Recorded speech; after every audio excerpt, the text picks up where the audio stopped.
Morning बच्चों। बच्चों, आप सौर मंडल के बारे में या सौर परिवार के बारे में पहले ही जानते हैं। जिस प्रकार आपका अपना परिवार होता है ना, उसी प्रकार सूर्य का भी अपना परिवार होता है। और सूर्य के परिवार का मुखिया कौन होता है? सूर्य होता है। और सूर्य के इस परिवार को हम सौर परिवार या सौर मंडल कहते हैं। और इस सौर परिवार के सदस्य ग्रह, उपग्रह, क्षुद्र ग्रह, उल्का पिंड, ये सभी आते हैं। और ये आकाशीय पिंड है। बच्चों, दिन में आपको आसमान में क्या दिखाई देता है? सूर्य दिखाई देता है ना। और कभी एकदम अंधेरी रात हो और बादल भी ना हो, तब आसमान में कभी ध्यान से देखे हो क्या क्या दिखता है? हाँ, आसमान में हमको बहुत सारे अनगिनत तारे दिखाई देते हैं। और कुछ तारे बहुत चमकीले होते हैं, कुछ बहुत धुंधले होते हैं, कुछ तारे छोटे होते हैं, कुछ बड़े होते हैं, कई विभिन्न आकृतियां भी दिखाई देती है। तो इन सब के बारे में आज हम पढ़ेंगे आपके अध्याय 1 आकाश दर्शन। अच्छा, पहले ये बताओ कि तारे हमें इतने छोटे क्यों दिखाई देते हैं? हाँ, क्योंकि वो हमसे बहुत दूर हैं। अच्छा, आकाश में ध्यान से देखने पर तारों जैसा कुछ अन्य पिंड भी दिखाई देता है ना? और वो टिमटिमाते प्रतीत नहीं होते हैं। और ये क्या है? ये ग्रह हैं। जैसे पृथ्वी भी हमारी पृथ्वी भी ग्रह है ना। ग्रह क्यों कहते हैं? क्योंकि वो सूर्य की परिक्रमा करता है।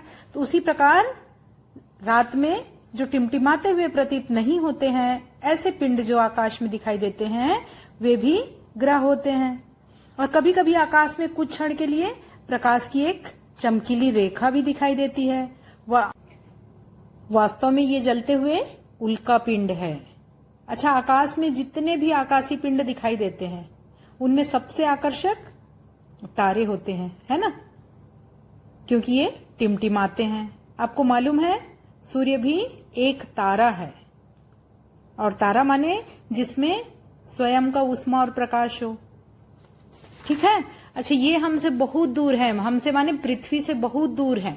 और अधिक दूरी को किससे मापा जाता है? प्रकाश वर्ष से। पृथ्वी से सूर्य लगभग 15 करोड़ किलोमीटर दूर है। सूर्य के प्रकाश को पृथ्वी तक पहुंचने में लगभग कितना समय लगता है? 8.3 मिनट का समय लगता है। और इसीलिए कहते हैं कि सूर्य पृथ्वी से 8.3 प्रकाश वर्ष दूर है। मतलब प्रकाश वर्ष से अधिक दूरी को मापा जाता है।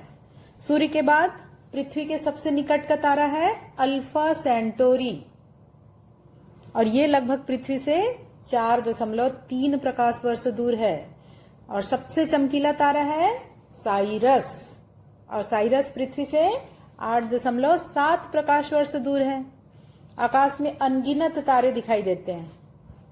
ध्यान से देखने पर हमें तारों के कुछ ऐसे समूह दिखाई देते हैं जो हमेशा विशेष आकृति में होते हैं। और इनको कहते हैं तारा मंडल। अर्थात तारों का ऐसा समूह जो हमेशा निश्चित आकृति में होते हैं, उसे तारामंडल कहते हैं। 2 प्रकार के तारामंडल तो आप बहुत आसानी से देख सकते हो, है ना? जैसे एक है सप्तऋषि तारामंडल, जिसे उर्सा मेजर भी कहते हैं। और दूसरा तारामंडल है मृग तारामंडल या ओरायन तारामंडल, है ना? इसमें पहला जो सप्तऋषि तारामंडल है, सप्तऋषि अर्थात ये 7 तारों का समूह है ना? और ये इसकी जो आकृति है वो करछुल जानते हो, जिससे दाल वगैरह निकालते हैं ना। छत्तीसगढ़ी में इसको क्या कहते हैं? डुआ भी बोलते हैं ना। तो करछुल के जैसा या प्रश्न चिन्ह की तरह होता है। तो करछुल के हैंडल में 3 तारे और उसके कटोरे में 4 तारे होते हैं, है ना? और करछुल का जो मतलब कटोरे के जो शीर्ष के 4 तारे हैं, उनमें से सामने के 2 तारे को संकेतक तारे भी कहते हैं। क्यों संकेतक कहते हैं इसको? क्योंकि यह ध्रुव तारे की ओर संकेत करता है। मतलब सप्तऋषि तारामंडल से हम ध्रुव तारे को पहचान सकते हैं। अर्थात ये अंतिम के 2 तारे को उत्तर दिशा में सीध में हम देखें तो एक कम चमकीला तारा, जिसके आसपास में और भी दूसरे तारे नहीं हैं, उसको कहते हैं ध्रुव तारा। इसी प्रकार मृग या ओरायन तारामंडल, ये भी आकाश में बहुत आसानी से दिखाई देता है। और इसमें क्या होता है?